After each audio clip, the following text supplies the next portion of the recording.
Hello and Happy New Year. The other day, one of my granddaughters told me that the winner of Strictly 2022 was a man called Hamza Yassin. Now, I'd have to say that Strictly is not one of my must-watch TV shows, but I was astounded, shocked even, because I've only ever come across Hamza Yassin as a wildlife photographer whose work I greatly admire, especially his pictures of the wild Scottish Highlands. So that news certainly challenged my assumptions. How does someone who spends much of his time lugging an enormous lens and a tripod over the Ardnamurchan Peninsula, Google it, or hiding in the Highland heather for hours at a time to capture pictures of otters and deer, how does he end up even taking part, let alone winning Strictly? I guess that the early Christians in Jerusalem had something of a similar experience when they heard the news that a Gentile called Cornelius, a Roman centurion living in Caesarea, had been baptized as a follower of Jesus, thanks to a visit from Peter and the grace of God.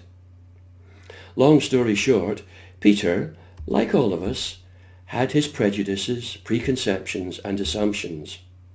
And God used a dream to set in train the process of challenging them.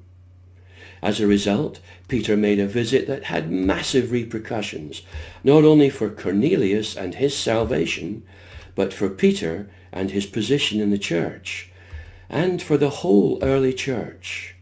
Why? Because, as our verse today says, as I, Peter, began to speak, the Holy Spirit came on them as he had come on us at the beginning.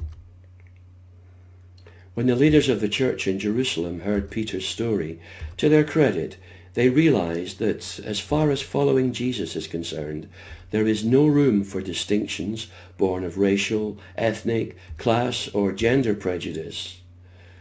Such things stand in the way of the advance of the gospel, and where they exist, God will nudge us to remove them. Am I ready, like Peter and the early Christian church leaders, to have my prejudices, preconceptions and assumptions challenged and turned around? I hope so. But I still won't be watching Strictly. I'll be relying on my granddaughters to keep me up to date with that.